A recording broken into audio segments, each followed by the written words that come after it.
උදැසන 6යි. මේ ශ්‍රී ලංකා ගුවන් විදුලි සංස්ථාවයි.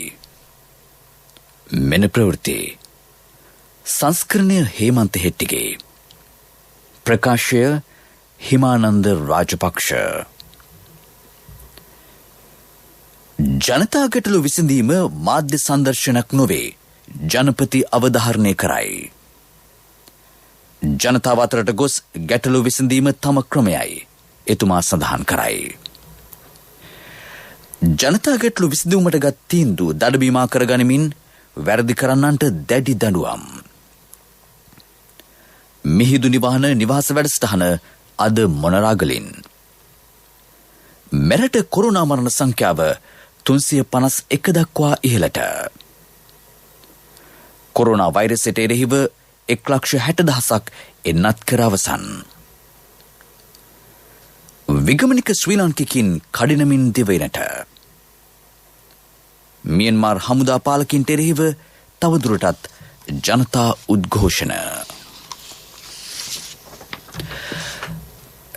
ජනතාව අතරට පැමිණ ගැටලු විසඳීම කිසිසේත්ම දේශපාලන නාට්‍යයක් හෝ මාධ්‍ය සංදර්ශනයක් නොවන බව ජනාධිපති ගෝඨාභය රාජපක්ෂ මැතිතුමා අවධාරණය කරයි. මීළඟ ජනාධිපතිවරණයට තවත් වසර 4කට ආසන්න කාලයක් තිබේ. තමා ගම්මානවලට ගොස් ජනතාව හමුවන්නේ බලයේ සිටේදී කළ යුතු මෙහෙවර ඉටු කිරීම සඳහා බව එතුමා සඳහන් කළේ ගම සමග පිළිසඳර 9 වෙනි වැඩසටහන ඊයේ සහභාගී වෙමිනි. කෑගල දිස්ත්‍රික්කයේ දැරණියගල ප්‍රාදේශීය ලේකම් කොට්ටාශයේ දික් ඇල්ලකන්ද ග්‍රාම නිලධාරී වසමේ දික් ඇල්ලකන්ද කනිෂ්ඨ විද්‍යාල භූමියේදී වැඩසටහන පැවැත්වින. ජනතා ගැටලු විසඳීමට දුෂ්කර ගම්මාන වෙත ගිය වෙනත් ජනාධිපතිවරයෙකු නැත. කොළඹ රැඳී සිටිමින් නිලධාරීන්ගෙන් පමණක් විමසා ජනතා ගැටලු හඳුනා ගැනීම තම ක්‍රමයෙන් නොවන බව පැවසූ ජනාධිපතිතුමා කුමන විවේචන එල්ලබුවද එම ක්‍රමයෙන් බැහැර නොවන බව අවධාරණය කළේය. ජනතා ගැටලු විසඳීමට ගත් තීන්දුව දඩබීමා කරගෙන කිසියම් පුද්ගලයෙකු හෝ කණ්ඩායමක් නීති විරෝධී ක්‍රියාවල නිරත වන්නේ නම් ඔවුන්ට එරෙහිව දැඩි නෛතික ක්‍රියාමාර්ග ගන්නා බව එතුමා පැවසිය. පාරම්පරිකව වගා කර ඉඩම්වල වගා අයිතිය ගොවින්ට සැපීමට රජගත් තීරණය ප්‍රයෝජනට ගනිමින් පරිසරයට හා වන රක්ෂිතවලට හානි වන අන්දමින් ඇතැම් පිරිස් ක්‍රියා කරන බව වාර්තා වී තිබේ. ස්වභාව ධර්මයේ ශක්තිය මිනිසාගේ උන්නතියට භාවිතා කළ යුතු බව පෙන්වා දුන් ජනාධිපතිතුමා ආර්ථිකයේ ශක්තිමත් නොකර ජාතිකත්වයේ රැකිය නොහැකි බවත් කෘෂිකර්මාන්තයේ පදනම් කරගත් ජාතිකාර්ථයක් ගොඩනැගීම රාජ්‍ය ආරමුණ බවත් සඳහන් කළේය. වැඩසටහනට එක් වී සිටි ජනතාව තම ගැටලු ජනාධිපතිතුමාට ඉදිරිපත් කළහ. මාර්ග දුෂ්කරතා පිළිබඳව කළ පැමිණිලිවලට ප්‍රතිචාර දැක්වූ ජනාධිපතිතුමා පොද්දෙනි කන්ද සිට දික්වැල්ල කන්ද දක්වා මාර්ගය හෙට ආරම්භ කර කඩිනමින් නිම කරන්නයි නිලධාරීන්ට උපදෙස් දුන්නේය. මාලිබොඩ සිට ශ්‍රීපාද මාර්ගයේ පන්දෙනිය දක්වා දැරණියගල සිට නූරිය උඩමාලිබොඩ සිට දික්කැල්ල කන්දා සහ මාලිබොඩ සිට ඌරවනාව අඹගහ කන්ද දක්වා කොටස ඇතුළු ප්‍රදේශයේ මාර්ග රැසක් කඩිනමින් සංවර්ධනය කරන්නයිද එතුමා උපදෙස් දුන්නේය. ප්‍රදේශයේ ඇති සියලු පාලම් පිළිබඳ විධිමත් අධීක්ෂණය කර ඒවා සංවර්ධනය කිරීම එහිදී ගත් තවත් පියවරකි. සංවර්ධන ක්‍රියාවලියේදී කොන්ත්‍රාත්කරුවන් අසාර්ථක වන්නේ නම් ඔවුන් අසාදු ලේඛනගත කර ඒ සඳහා සුදුසු ආයතනවලට ඒවා පවරන්නයි ජනාධිපතිතුමා උපදෙස් දුන්නේය. මින් ඉදිරියට සියලු ඉදිකිරීම් මහජන නියෝජිතින්ගේ හා නිලධාරීන්ගේ අධීක්ෂණයෙන් වේගවත් විය යුතු බව එතුමා අවධාරණය කළේය. පානීය ජලහිඟයට පිළියම් ලෙස පොල්ගස්වත්ත බස්නාගල හොරගාහින් හා ජල ව්‍යාපෘති කඩිනමින් ඉදිකිරීම සහ දිස්ත්‍රික්කයේ ඇති ජල මූලාශ්‍ර හඳුනාගෙන පානීය ජල අවශ්‍යතා සපුරාලීම කෙරෙහි විශේෂ අවධානය යොමු විය. මාලිම්බඩ නගරයේ විධිමත් ලෙස සංවර්ධනය කරන්නයි නාගරික සංවර්ධන අමාත්‍යාංශයට උපදෙස් දෙනු ලැබිය. නව නිවාස යෝජනා ක්‍රමයක් කඩිනමින් ආරම්භ කිරීම වතු නිවාස යටිතල පහසුකම් අමාත්‍යාංශයට පැවරෙන. දික්කැල්ල කන්ද කනිෂ්ඨ විද්‍යාලයට නව ගොඩනැගිල්ලක් ඉදිකිරීම විද්‍යාගාර පහසුකම් හා ක්‍රීඩා පිටිය සංවර්ධනය එහිදී ගත් තවත් තීරණයකි. ගුරුවරුන්ගේ ප්‍රවාහන පහසුකම් වෙනුවෙන් ත්‍රිරෝද රථයක් පරිත්‍යාග කිරීමට ජනාධිපතිතුමා තීරණය කළේය. පොද්දෙනි කන්ද විද්‍යාලයේ ක්‍රීඩා පිටිය සංවර්ධනයද අද ආරම්භේ. ක්‍රීඩා හා තූර්ය වාදන භාණ්ඩ නොමැති සියලු පාසල්වලට ඒවා සපයන්නයි ජනාධිපතිතුමා අධ්‍යාපන ලේකම්වරයාට දැනුම් දුන්නේය. සියලු පාසල්වල ඇති පරිගණක අවශ්‍යතා සොයා බලා සම්පූර්ණ කරන ලෙසද උපදෙස් දෙනු ලැබිය. දිස්ත්‍රික්කයේ සියලු පාසල්වල ගුරු හිඟය නැති කිරීමට හා සෙසු යටිතල පහසුකම් සංවර්ධනයට පියවර ගන්නයි ජනාධිපතිතුමා උපදෙස් දුන්නේය. කෑගල දිස්ත්‍රික්කයේ ග්‍රාමීය රෝහල්වල පවතින වෛද්‍ය හා සෙසු කාර්ය මණ්ඩල පුරප්පාඩු පිරවීමටත් යටිතල පහසුකම් සංවර්ධනයටත් තීරණය කෙරිණ. ප්‍රදේශයේ ඉඩම් ගැටලු කෙරෙහිද ජනාධිපතිතුමාගේ අවධානය යොමු විය. තම දරුවන් ශාසනයට පූජා කළ මව්පියන්ට උපහාර පෙදීම ආරමුණු කර ක්‍රියාත්මක කෙරෙන මිහිඳු නිවාස වැඩසටහන අද ආරම්භේ.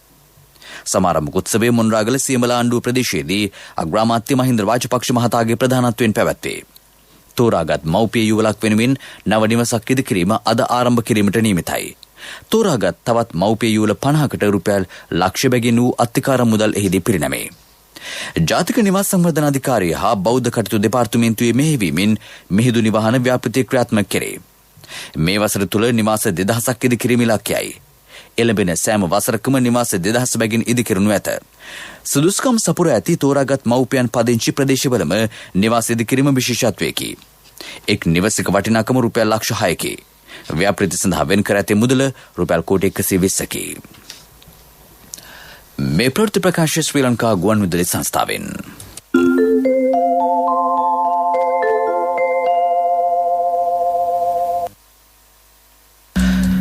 දෙවුලපිටිය පෑලියගොඩ හා බන්ධනගාර කොරෝනා පොකුරු වලින් වාර්තා වෙති සමස්ත ආසාදිතයින් සංඛ්‍යාව 64575 දක්වා ඉහළයි. ඊයේ ආසාදිතයෝ 726 දෙනෙක් හඳුනා ගනු ලැබුව. මෙරට කොරෝනා මරණ සංඛ්‍යාව 351 දක්වා ඉහළයි. සෞඛ්‍ය සේවා අධ්‍යක්ෂ ජෙනරාල්වරයා ඊයේ මරණ 8ක් තහවුරු කළේය. ඔහු කොළඹ 13, කොළඹ 14, කොච්චිකඩේ, කඩවත, මොරටුව, කැලණිය, මහරගම හා මූන්දලම ප්‍රදේශවල පදිංචිකරුවෝ වෙති. කොරෝනා වෛරසයට එරෙහි එන්නත් කරන වැඩපිළිවෙල ඉතාමත් සාර්ථකව ක්‍රියාත්මක වන බව සෞඛ්‍ය අමාත්‍යාංශයේ වසංගතුරුග විද්‍යාංශය පවසයි.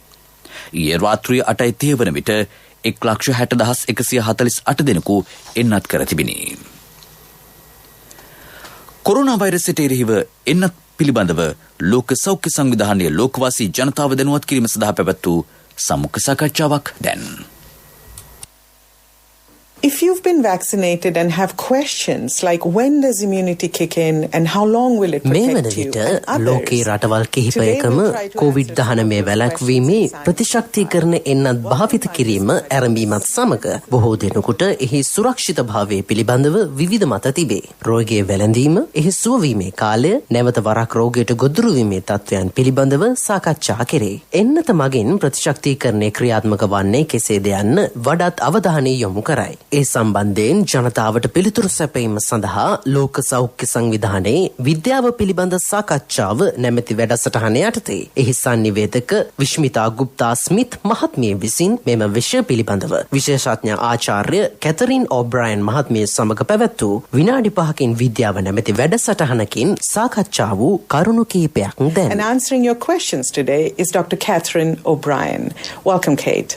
Thank you so much. Pleased to be with you. මෙම ප්‍රතිශක්තිකරණ එන්නත් ලබා ගැනීමෙන් පසුව එය පවත්වා ගැනීම කොතරම් කාලයක් පවතිනවද? ආරක්ෂාව කොහොමද?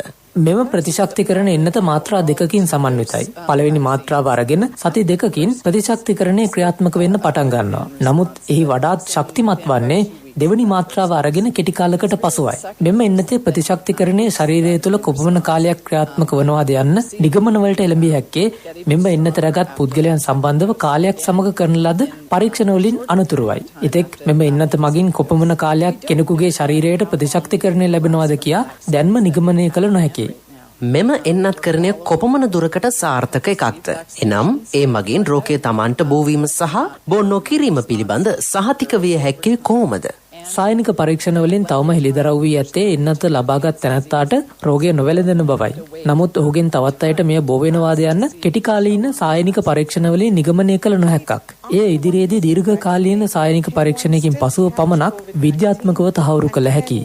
මෙම එන්නත්කරණය සමගම ලෝකයේ මෙම රෝගය තුරන් කිරීමට ඇති හැකියාව සහ ඒ සම්බන්ධව ලෝක ජනතාවට කළ හැකි දේ මොනවාද?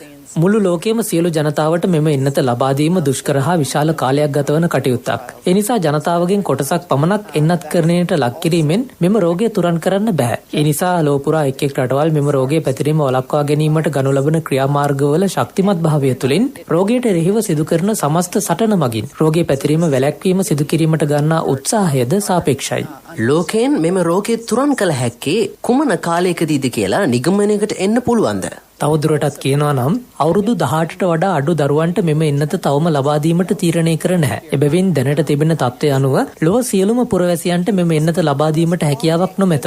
ඒ නිසා අප සියලු දෙනාටම එන්නත ලබා ගැනීමට අමතරව රෝගය වැළැක්වීමට ගත හැකි අත්සේදීම, මුහුණු ආවරණ පැළඳීම, දුර පවත්වා ගැනීම, ජනතාව ගැවසෙන තැන්වලට පැමිණීම වැළැක්වීම යන ක්‍රියාමාර්ග දිගින් දිගටම අනුගමනය කළ හැකියි. Learning about what the vaccines can do. Can they protect against getting in? මහජන ආරක්ෂණ කමිටු බලගැන්වීම හා සභාපතිවරුන් දැනුවත් කිරීමේ කොළඹ දිස්ත්‍රික් සම්මේලනය මහරගම යොන් රඟහලේදී අද පැවැත්වේ. අමාත්‍ය සරත් වීරසේකර මහතා ප්‍රධාන ආරාධිතයයි. සෞභාග්‍යමත් රටක ඵලදායී පුරවැසියෙක් සතුටින් ජීවත් වන පවුලක් සහ විනයගරුක සමාජයක් ගොඩනැන්වීමේ අරමුණින් නියම ව්‍යාපෘතියක් ලෙස මේ ක්‍රියාත්මක කෙරේ. එක්සත් ජාතීන්ගේ මානව හිමිකම් කොමිසමේ 2021 සැසිවාරය ලබන 22 වෙනිදා ආරම්භයි. ශ්‍රී ලංකාව පිළිබඳ වාර්තාවක් එම සැසිවාරයට ඉදිරිපත් කිරීමට කොමිසම සූදානම්ෙන් සිටී. ගෝඨාභය රාජපක්ෂ මැතිතුමා ජනාධිපති ධුරයට පත්වීමෙන් පසුව රාජ්‍යයේ එක්සත් ජාතීන්ගේ මානව හිමිකම් කොමිසමට දැනුම් දුන්නේ 31, 34 සහ 41 යන යෝජනාවලින් ශ්‍රී ලංකාව ඉවත් වන බවයි.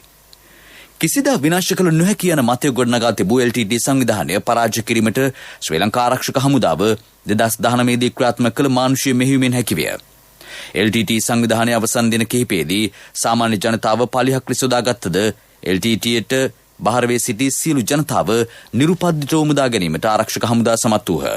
දේශීය හා ජාත්‍යන්තර යුද නීතිවලට අනුව ආරක්ෂක හමුදාව මේ මානුෂීය මෙහෙයුම ක්‍රියාත්මක කළහ. ගුවන් විදුලි නිවේදිකාවක රංගන ශිල්පියෙක් හා හණකැවීම් ශිල්පිනියක් වන රාම්‍යා වනික්සේකර මහත්මියට සබරගමු විශ්වවිද්‍යාලය ගෞරව සම්මානයක් පිරිනමයි. විශ්වවිද්‍යාලයේ රජත ජයන්ති නිමිත්තෙන් පසුගියදා පැවති උත්සවයේදී ඇයට එම සම්මානය පිරිනැමින.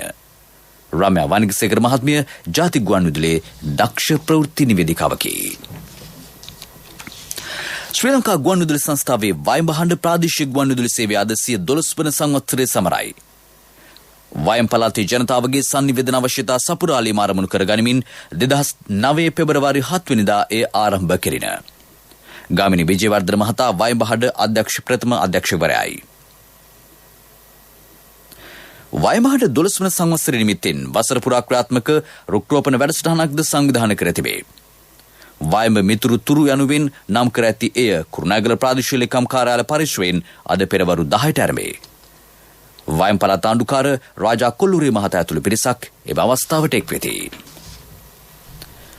ශ්‍රී ලංකා ගුවන් විදුලි සංස්ථාව දෙවෙනි පුරා වෙහෙර විහාරස්ථානවල සංවිධානය කරන රත්න සූත්‍රය සජ්ජායනා කිරීමේ වැඩසටහන 103 වැන්න දෙහිඅත්ත කණ්ඩිය බෝගම්මන ශ්‍රී සිද්ධාර්ථාරාමේදී අද පැවැත්වේ. විහාරාධිපති පූජ්‍ය කැකුළුවෙල ධම්මික ස්වාමින් වහන්සේගේ අනුශාසනාව පරිදි එය සංවිධානය කර ඇත.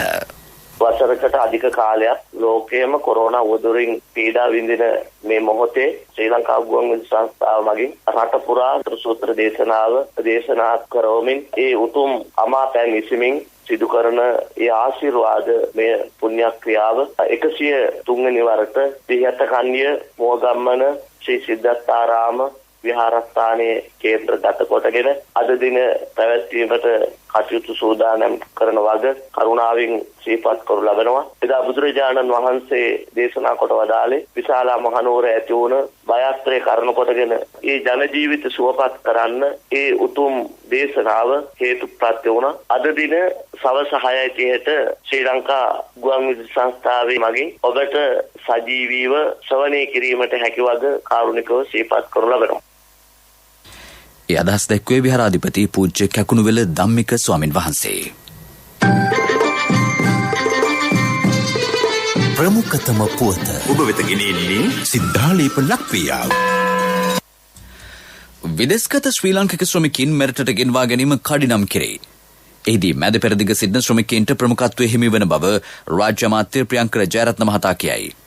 ඒ අනුව මැද පෙරදිග සිටින ශ්‍රමිකයින් 22500ක් ළඟදීම මෙරටට ගෙන්වා ගැනීමට නියමිතයි. කුවේට් රාජ්‍යයේ සිටින 5000කට ආසන්න ශ්‍රමිකින් පිරිසක් නොමිලේ මෙරටට ගෙන්වා ගැනීම පිළිබඳව අන්තර්ජාතික සංක්‍රමණ සංවිධානය සමග දැනටමත් සාකච්ඡා පවත්වා ඇති අතර ඔවුන් එයට කැමැත්ත පළ කර ඇතැයි රාජ්‍ය අමාත්‍යවරයා කියයි. තවත් සාකච්ඡාවක් ලබන අඟහරුවාදා පැවැත්වෙන අතර එහිදී අවසන් තීරණයකට එළඹීමට නියමිතයි.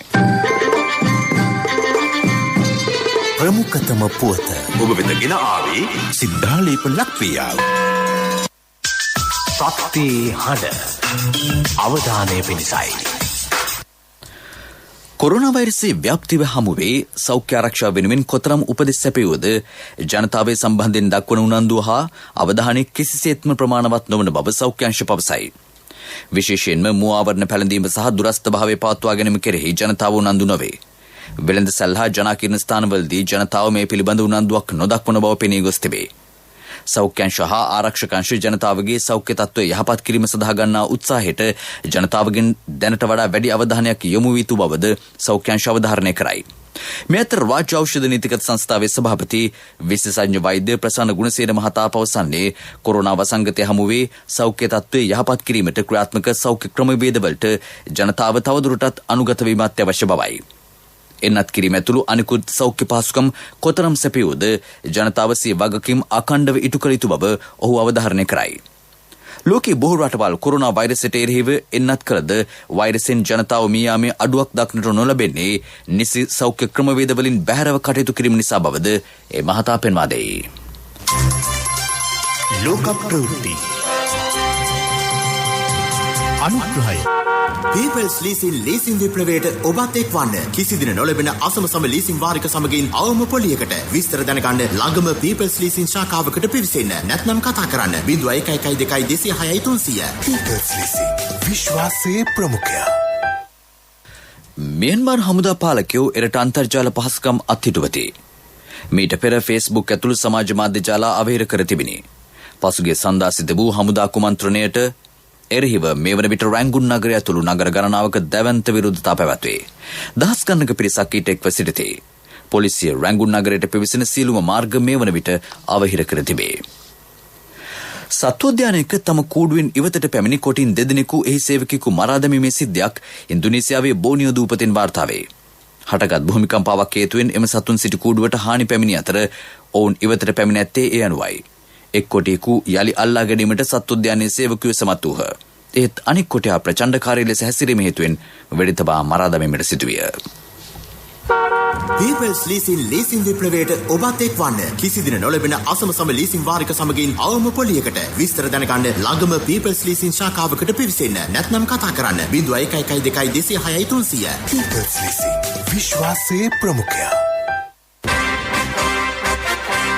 සංවර්ධන පුවත් ගම සමග පිළිසඳරක් වැඩ සමග යලි ගමට ලෝකයම වෙලාගත් කොවිඩ් වසංගත තත්ත්වය අපටත් බලපෑම් කරලා බොහෝ කාර්යයන් ඇනහිටලා ඒත් රටක් දුවන්න ඕන. ඒ සඳහා රාජ්‍ය ආන්ත්‍රණය මැනවින් සකස් වෙන්න ඕන. රාජ්‍ය ආන්ත්‍රණය කියන්නේ මානව අවශ්‍යතා සපයන ගමන් රටේ පොදු සංවර්ධනය පිළිබඳ වගකීම දැරීම. අද මේ වසංගත තත්ත්වය හමුවේ උද සංවර්ධනය අමතක කරන්නේ නැහැ. වැඩ සමග යලි ගමට වැඩසටහනට කොවිඩ් කොහෙත්ම අදාළ නැහැ. පසුගිය කාලය තුල කමිටු රැස් කරලා රාජ්‍ය නිලධාරීන් කැඳවලා සෞඛ්‍ය ආරක්ෂිත ක්‍රමවේද අනුගමනය කරමින් ඔවුන් දැනුවත් කළා. සමහර විට සමහරු කිව්වේ මේ කොවිඩ් අසේ මොන සංවර්ධනයක්ද කියලා. අභියෝග ජයගන්න කවදා සැලසුම් සකස් කරන ජනාධිපති කාර්යසාධක බලකායේ සභාපති බැසිල් රාජපක්ෂ මහතා කොවිඩ් එක්ක රට සංවර්ධනය කරන්න සැලසුම් හැදුවා. ඒ නිසා දැන් ගමේ යෝජනා එකතු කරලා ඒවා ප්‍රමුඛතාගත කරලා වැඩ පටන් අරගෙන 2021 අයවැය ඒ සඳහාම සකස් වුණා. ගමේ පාර හදන්න, ඇලවිලි ටික හදන්න, විදුලිය ලබා දෙන්න, ජල පහසුකම් ටික ලබා දෙන්න, සනීප ආරක්ෂක පහසුකම් ටික ලබා දෙන්න වැඩ සමග යලි ගමට ව්‍යාපෘතිය සූදානම්. අලුත් අවුරුද්දට පළමුව සියලු නිවෙස් වලට විදුලිය දෙන හැටි පසුගිය දිනවල අනුකමිටු පිහිටුවන අවස්ථාවේ එතුමා පැහැදිලි කළා. ඒ වගේම බඩු මිල අඩු කිරීම ගැනත් අවධානය යොමු කළා. සංවර්ධනය සාක්ෂාත් කරගන්න ගමන් ජනතාවගේ බඩගින්න ගැනත් හිතන බව තමයි මේන් පසක් වෙන්නේ. මේ වැඩපිළිවෙල අනුකමිටු හරහා දැන් ක්‍රියාත්මකයි. එබැවින් අපි මේ වැඩෙත් එක්ක එකතු වෙමු, වැඩ කරමු, වෙනස්ව සිටීමට බිය නොවෙමු. ක්‍රීඩා පුවත් චෙන්නයි පැවැත්වෙන සංචාරක එංගලන්ත කණ්ඩායම සහ ඉන්දියා කණ්ඩායම අතර පළමු ටෙස්ට් ක්‍රිකට් තරගයේ 3 වෙනි දිනය අදයි. ඒ දිනේ නිමවන විට සිය පළවෙනි දිනම සඳහා පන්දුවට පහර දෙන එංගලන්ත කණ්ඩායම කඩලු 8ක් දැවී ලකුණු 555ක් රැස් කරගෙන සිටියේය. එංගලන්තයේ වෙනුවෙන් ජෝ රූට් ද්විත්ව ශතකයක් වාර්තා කරමින් ලකුණු 218ක් රැස් කිරීමට සමත් විය. ඔහුගේ ප්‍රහාරාත්මක පිටිහරඹයට 4 පහර 19ක් සහ 6 පහර 2ක් ඇතුළත් විය. ඔහු දැවී ගිය කඩුල මුවා කිරීමේ වරදට හසු වෙමිනි. ජෝ රූට් සහභාගී වන 100 වන ටෙස්ට් ක්‍රිකට් තරඟයේ එය වීමද විශේෂත්වයකි. ව්‍යාපාරික පුවත් ඔබ වෙත ගෙන එන්නේ 2021 වසරේ පළමු ශ්‍රේණියට ඇතුළු වන පුංචි හපනුන්ට ජාතික ඉදිරි කිරීමේ බැංකුවේ හපන් ගිණුමෙන් රුපියල් 1000ක තැන්පතුවක්. ඔබේ මුදලට සුරක්ෂිතම ස්ථානය ජාතික ඉදිරි කිරීමේ බැංකුව. දේවර කාර්මිකින් වෙනුවෙන් දේවර සෞභාග්‍ය ණය යෝජනා ක්‍රමය ආරම්භ කෙරේ. දේවර අමාත්‍යාංශය ලංකා බැංකුව සමග එක්ව ක්‍රියාත්මක කරන මෙම ණය යෝජනා ක්‍රමයෙන් දේවර කාර්මිකයින්ට රුපියල් 2.50 ලක්ෂයක උපරිමයකට යටත්ව ණය මුදලක් ලබාගත හැකිය. සෞභාග්‍ය ණය යෝජනා ක්‍රමයේ සමාරම්භක උත්සවය ජාතික ජලජීවී වගා සංවර්ධන අධිකාරියේ ශ්‍රවණාගාරයේදී රාජ්‍ය අමාත්‍ය කාංචන විජේසේකර මහතාගේ ප්‍රධානත්වයෙන් පසුගියදා පැවැත්විනි. බහුදින හා සුළුපන්න දේවර යාත්‍රා මිලදී ගැනීම සහ නිෂ්පාදනය, මිරිදිය මත්ස්‍ය කර්මාන්තය, ඉස්සන් නැති කිරීම, විසිතුරු මසුන්, ජලජ පැලෑටි, කරවල, උඹලකඩ, ටින් මාළු වැනි කර්මාන්තවලට අනුබද්ධ සියලු ව්‍යවසායකින්ට එමගින් ණය සහන සැපේ. ව්‍යාපාරික පුවත් ඔබ වෙත ගෙන ආවේ 2021 වසරේ පළමු ශ්‍රේණියට ඇතුළු වන පුංචි හපනුන්ට ජාතික ඉදිරි කිරීමේ බැංකුවේ හපන් ගිණුමෙන් රුපියල් 1000ක තැන්පතුවක්. වැඩි පොලියක්, ඉතුරු ගිණුමට 100% රාජ්‍ය ආරක්ෂාව, ශිෂ්‍යත්ව විභාගය සඳහා ආදර්ශ ප්‍රශ්න පත්‍ර කට්ටල් සහ දිවයින පුරා විහිදුණු ශාඛා ජාලය හා තැපැල් උපතැපැල් කාර්යාල ජාලය මගින් ගනුදෙනු කිරීමේ හැකියාව. ඔබත් අදම ඔබේ සිඟිත්තාගේ අනාගතය වෙනුවෙන් හපන් ගිණුමක් අරවන්න. කොන්දේසි අදාළ වේ. ඔබේ මුදලට සුරක්ෂිතම ස්ථානය ජාතික ඉදිරි කිරීමේ බැංකුව. ආර්ථික පුවත් ආවරණය යුතුයකම් වගකීම් එක්ක සල්ලි ඉතුරු කරන්න ලේසි නෑ. ඔබේ ස්ථාවර තැන්පතට ආකර්ෂණීය පොලියක් හා ආරක්ෂාවක් දෙන්න අපි පොරොන්දු වෙන්නේ ඒකයි. LOLC Finance ස්ථාවර තැන්පතු ඉතිරිය උතුරන්න. 2001 දෙසැම්බර් 13 වෙනි දින නීතිගත කරන ලද LOLC Finance PLC ICRA Lanka limited වෙතින් SLA ස්ථාවර ශ්‍රේණිය ලබා ඇත. 2011 අංක 42 දරන මුදල් ව්‍යාපාර පනත යටතේ ශ්‍රී ලංකා මහ බැංකුවේ මුදල් මණ්ඩලය වෙතින් බලපත්‍රලාභී මුදල් සමාගමකි. ඉදිරි වසර 5 තුළ වෛද්‍ය ප්‍රතිකාර සඳහා අවශ්‍ය සියලු ඖෂධ මෙරට දීම නිපදවීම ආරමුණු බව රාජ්‍ය අමාත්‍ය චන්න ජයසුමන මහතා කියයි. ඒ සඳහා පෞද්ගලික ඔසු නිෂ්පාදකයින්ට දිරිගැන්වීම සැපීමට රාජ්‍ය සූදානමින් සිටී. රාජ්‍ය ඖෂධ නීතික සංස්ථාව මගින් මහා පරිමාණ ඔසු නිෂ්පාදන කම්හල් ජාලයක් ආරම්භ කිරීමට සැලසුම් කර තිබේ. සංස්ථාවේ රත්මලාන ඔසු නිෂ්පාදන කම්හල 2022 දී විවෘත කිරීම ආරමුණු බව රාජ්‍ය අමාත්‍යවරයා කියයි. මගේ මහත්තයා දාපු මේ රත්තරන් මුද්ද තමයි මගේ ජීවිතේ. LOLC එකට ඔයාලගේ රත්තරන් පණ වගේ. ඔයාලගේ රන් බහන්න අපි ළඟ තියනකල් ඔයාලට ජීවිත රක්ෂණයකුත් දෙන්නේ අපි විතරයි. වෙලාවට ගෙවා ගන්න බැරි වුණොත් ඔයාලගේ රත්තරන් කොහොම හරි ඔයාලටම දෙන එකයි අපේ ප්‍රතිපත්තිය. ගෙවා ගන්න අමාරුනොත් අපි කතා කරලා විසඳුමකුත් දෙනවා. මුද්දට මං හිතපු නැති ගාණක් හම්බුණා. ආපු ගමන් වැඩෙත් උනා. වටිනා තෑග්ගකුත් හම්බුණා. LOLC එක කරන ගනුදෙනුවක් රත්තරන් වටින ගනුදෙනුවක් කියන්නේ ඒකනේ. LOLC Finance රන් සවි රන් ණය සේවාව. රත්තරන්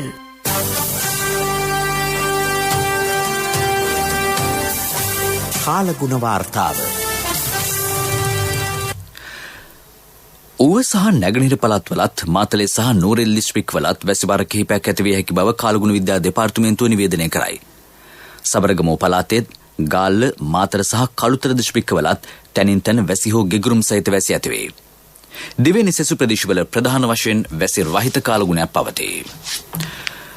ප්‍රවෘත්ති අවසන් කිරීමට යලි සිරස්තල. ජනතා ගැටළු විසඳීම මාධ්‍ය සංදර්ශනයක් නොවේ. ජනපති අවධාරණය කරයි.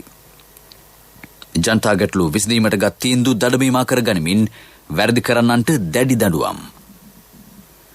මිහිඳු නිවහන නිවාස වැඩසටහන අද මොනරාගලින්. මෙරට කොරෝනා මරණ සංඛ්‍යාව 351 දක්වා ඉහළට. කොරෝනා වෛරසයට එරෙහිව 1,60,000ක් එන්නත් කර අවසන්. විගමනික ශ්‍රී ලාංකිකයින් කඩිනමින් දිවයිනට. මියන්මාර් හමුදා පාලකයින්ට එරෙහිව තවදුරටත් ජනතා උද්ඝෝෂණ. අපගේ මීළඟ ප්‍රධාන ප්‍රවෘත්ති ප්‍රකාශය දහවල් 12:45ට බලාපොරොත්තු වන්න. උදෑසන ප්‍රවෘත්ති මින් සමාප්තයි.